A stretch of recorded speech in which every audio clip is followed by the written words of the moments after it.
16 желтоқсан тәуелсіздік күніне орай Семей көпсалалы колледж кітапханасында ұйымдастырылған «Тәуелсіз Қазақстан біздің ең қымбат, ең асыл құндылығымыз» атты виртуалды кітап көрмесін ұсынамыз.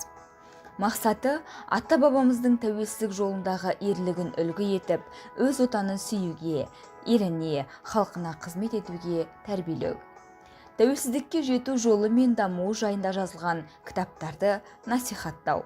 16 желтоқсан қазақ халқы үшін теңдесі жоқ қасиетті де қастерлі мереке. Қазақ елдің шежіресінде алтын әріппен жазылған күн.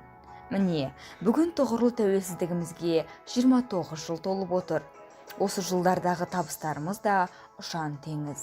1991 жылдың желтоқсан айының 16 күні қазақ елі шынайы тәуелсіздік алып, Қазақстан Республикасының жоғарғы кеңесі тәуелсіз, демократиялық және құқықтық мемлекет деп еліміздің тәуелсіздігі жарияланды.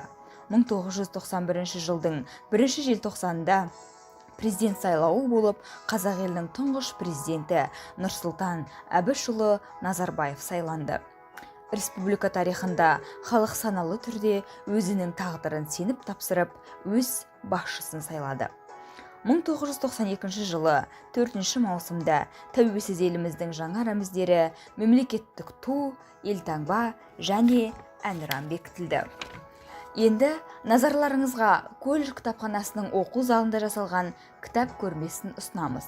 Кітап көрмесіне қазақ елінің тарихы мен өсу жолдары жайында жазылған Еуразия жүрегінде, тарих толқынында, сындарлы 10 жыл, ғасырлар тоғысында, тәуелсіздік белестері, стратегия независимости және тақырыптық папкалар, жыл сайынғы жолданған президент жолдаулары және мерзімді басылымдарда жарияланған мақалалар мен шығармалар қойылды.